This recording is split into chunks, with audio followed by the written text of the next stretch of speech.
Assalamualaikum warahmatullahi wabarakatuh.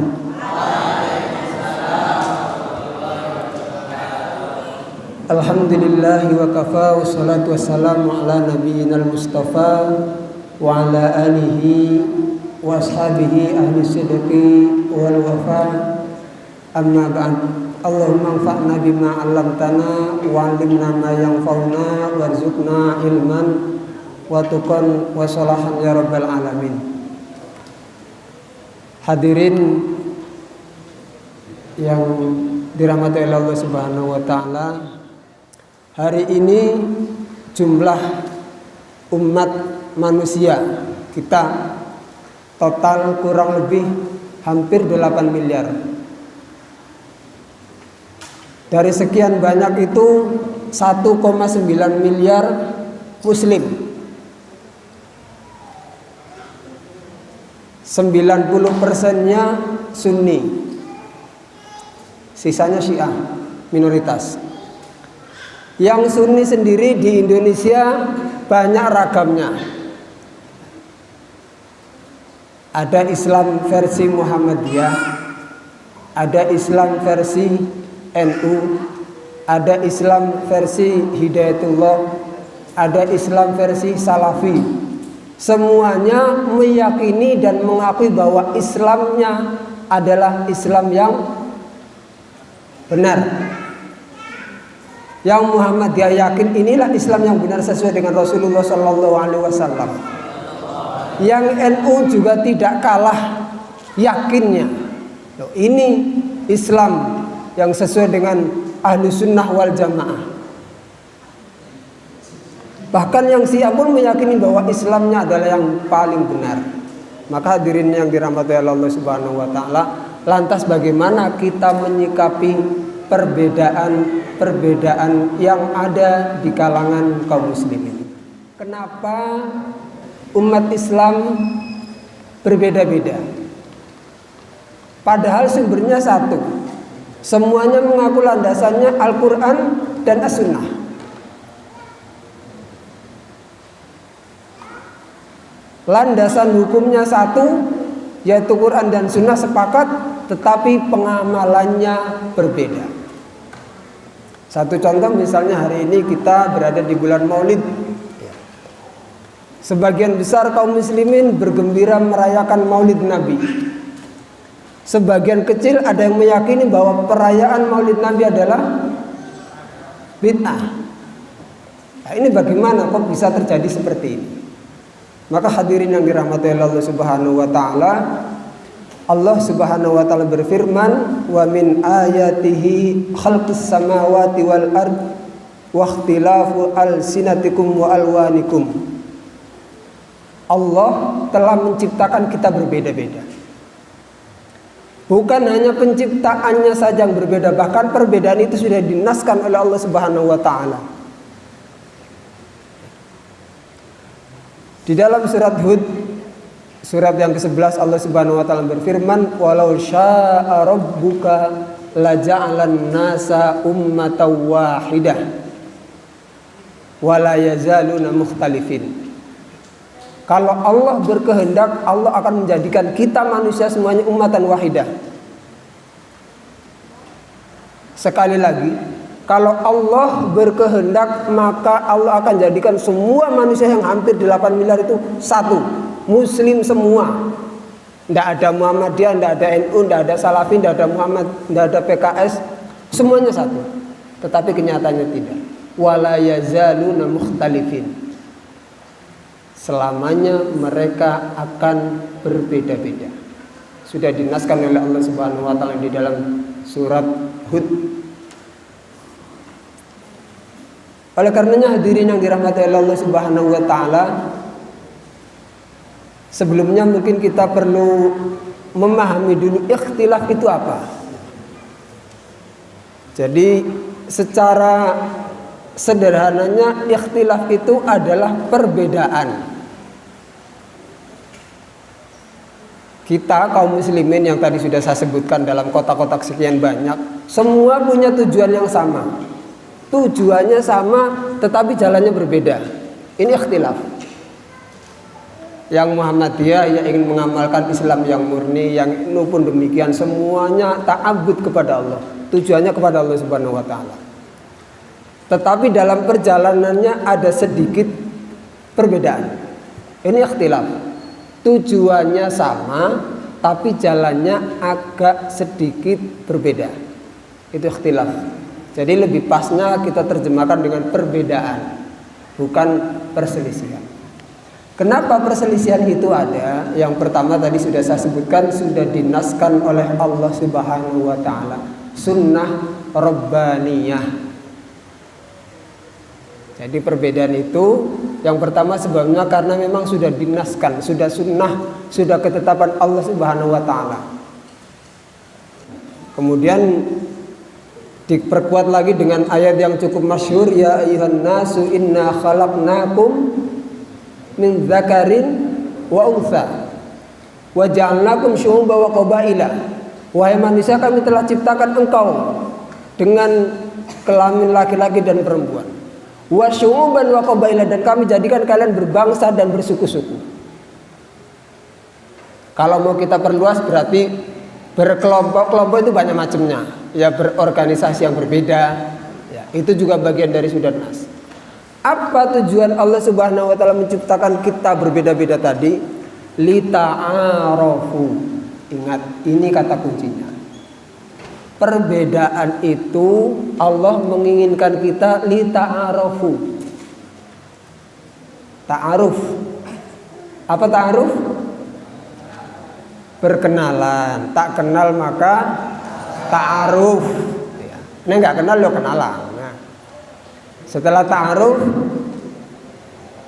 kalau diterima ya tak lamar nek sing jomblo ya. Lita'arafu.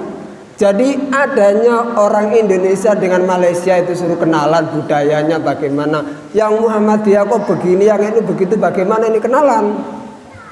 Kenapa orang itu maulidan? Dalilnya apa? Oh begini. Lah sampean Pak Muhammadiyah kok bagaimana kok tidak maulidan? Oh karena keyakinannya begini-begini, ta'aruf.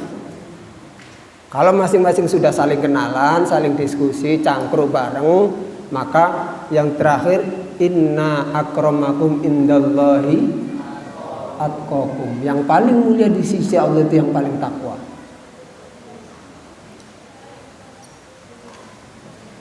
Bagaimana cirinya ketakwaan itu? Ya berarti yang paling banyak amalannya, yang paling baik amalannya siapapun dan dari manapun dia. Nggak ada artinya misalnya kita berdebat ini bid'ah atau tidak, ini sunnah atau tidak, tetapi amalan kita kalah banyak dan kalah baik dengan orang yang berbeda tadi.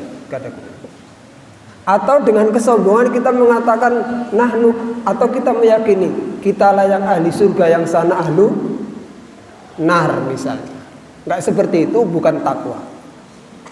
Ketakwaan itu dia akan yakin bahwa dirinya benar, ibadahnya banyak, kualitasnya baik, tanpa menganggap orang lain lebih buruk. Itu tujuan dari inna akramakum indallahi atqakum.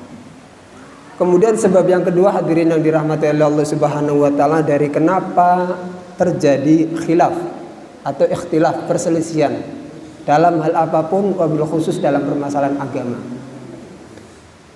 adalah karena darurah basyariyah. Sudah ciptakannya manusia itu untuk berbeda.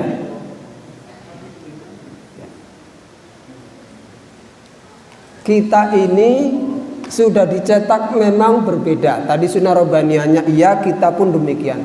Apa yang menjadikan kita berbeda? Banyak hal. Lingkungan, karakter kita masing-masing. Ada orang yang sukanya yang keras-keras, Allahu Akbar.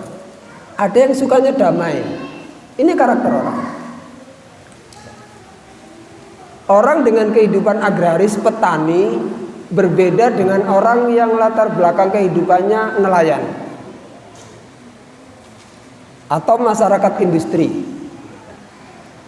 Wong tani itu biasanya karakternya lebih lebih tenang, kalem, adem ayem, karena pekerjaannya juga demikian, tandur, istirahat ya. karakter lingkungan itu nanti akan mempengaruhi dirinya dalam hal sikap beragama juga. Kalau orang perkotaan atau orang yang kerjanya di laut biasanya cenderung lebih keras, lebih kasar, tas ngene yo ngene gak juga. Lah perbedaan ini juga akan mempengaruhi perbedaan pandangan dalam masalah agama. Satu contoh misalnya, bahkan sahabat sendiri.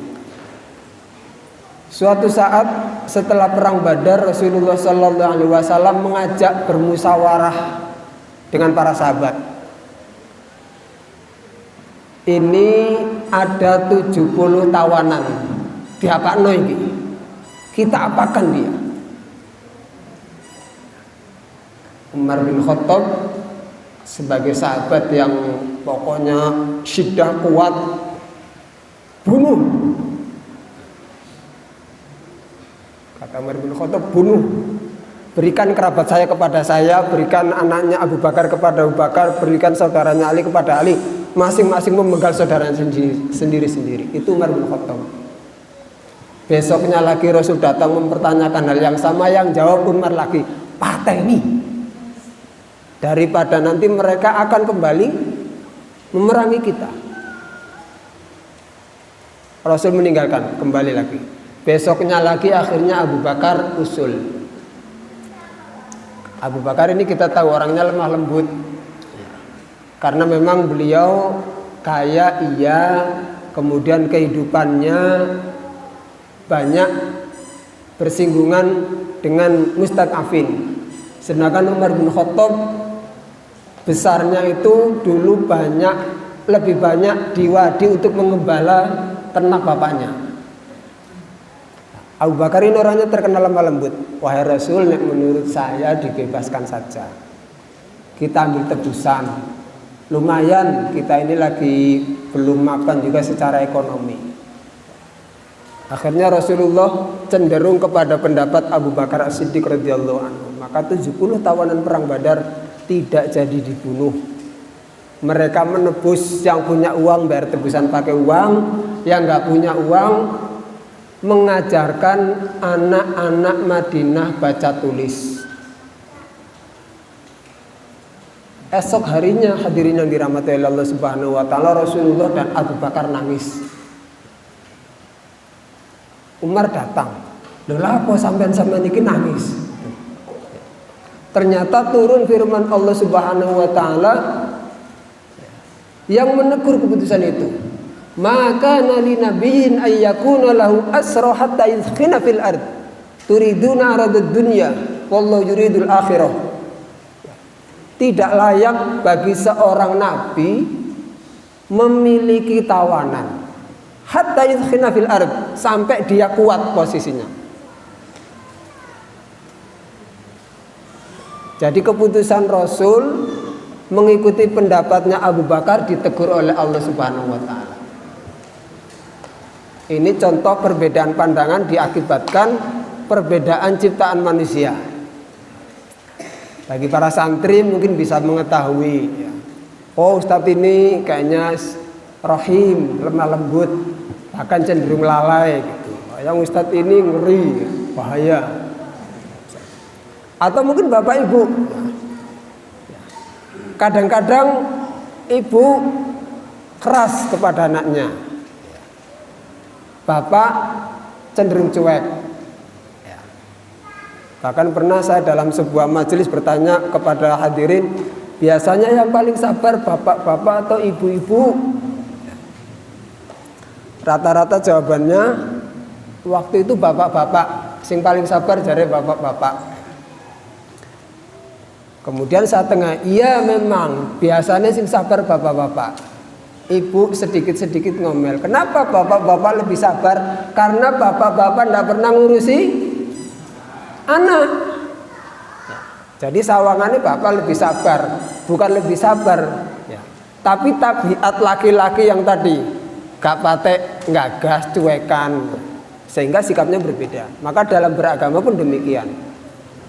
Satu contoh misalnya orang-orang NU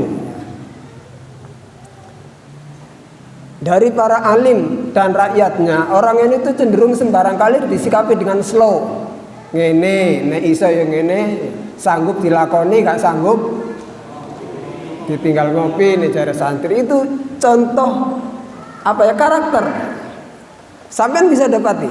Nah orang itu ya ada guyonnya, banyak guyonnya, bahkan kadang-kadang terlalu banyak guyonnya. Sementara ada lagi yang setiap pengajian bawaannya, nah, ini perbedaan kita manusia. Jadi perbedaan karakter, perbedaan tempat tinggal sangat memungkinkan terjadinya perbedaan dalam hal